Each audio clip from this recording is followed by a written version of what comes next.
Alright, so today is going to be a very important video for those of you that watch me quite a bit. Those of you that don't watch me quite a bit, it's just as important. No, but seriously, I give a lot of advice on here and kind of just tell you what I'm going through, tell you a lot of what's going on in my life and my experiences, what I get told and what's actually a reality, or even a reality for you and where you're at in your business or your state or wherever you're at, your region, your country. Apparently there's people watching me from all over the place, so you guys are awesome. Look, if you have a question about something that is above and beyond welding, don't ask a welder his opinion. And the reason that I say that, what I actually mean is, if it has anything related to tax, if it has anything to do with finance, if it has anything to do with legal, insurance, when you need to know these things, like what kind of insurance do I need to have? What kind of coverage do I need to have?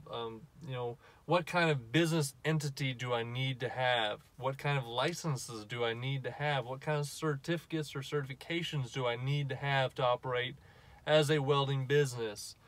All those questions. I'm telling you what I operate out of, what I actually use and am legal where I'm at. But you have to know that the best way to go about it, the best way to actually know that you're in the right, is always call the source. I had a great mentor, and he had told me that one time, because I was asking him a question.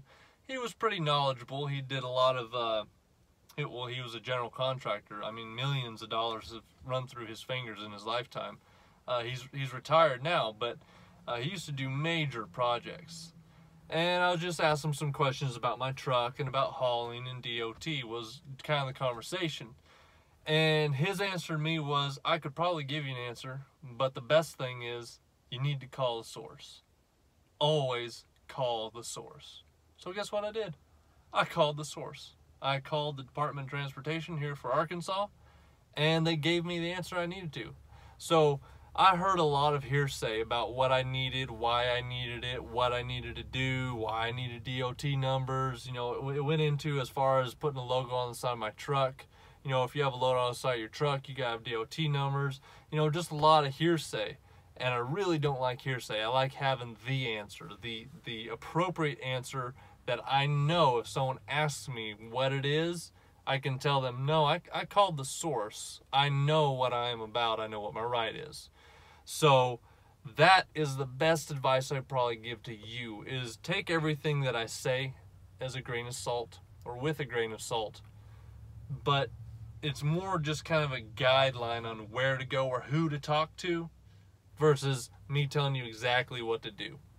And the reason I wanted to say that, and the reason why it was so important, is because today I had a whole lot of stuff going on. I was transferring my truck from myself to my business. Had to go through the bank, had to go through DMV, had to do a whole lot of different things. I was changing my general liability insurance from myself, my Social Security, to the LLC now. Just a lot of things going on. Had a lot of questions. So, who was I needing to talk to? Well, I needed to talk to my insurance agent. When I was transferring things over for my business, I needed to call my CPA and ask him what was the best financial, steps to take on transferring it over, what would benefit me the most, what things that I'm going to be able to use for tax write-off, just a bunch of different questions, versus just kind of going off of hearsay and just winging it by the seat of my pants. I contacted the right people, and that's not a pat on my back for doing a good job. I'm trying to, how would you say it? Trying to lead by example. If I don't have the answer, the best thing that I'm going to do is call the person that does. And if they don't have the answer, I need to know who they know has the answer. And the reason why I'm that way, and the reason why I took my mentor's advice so, to heart, was that was the same thing that Henry Ford said.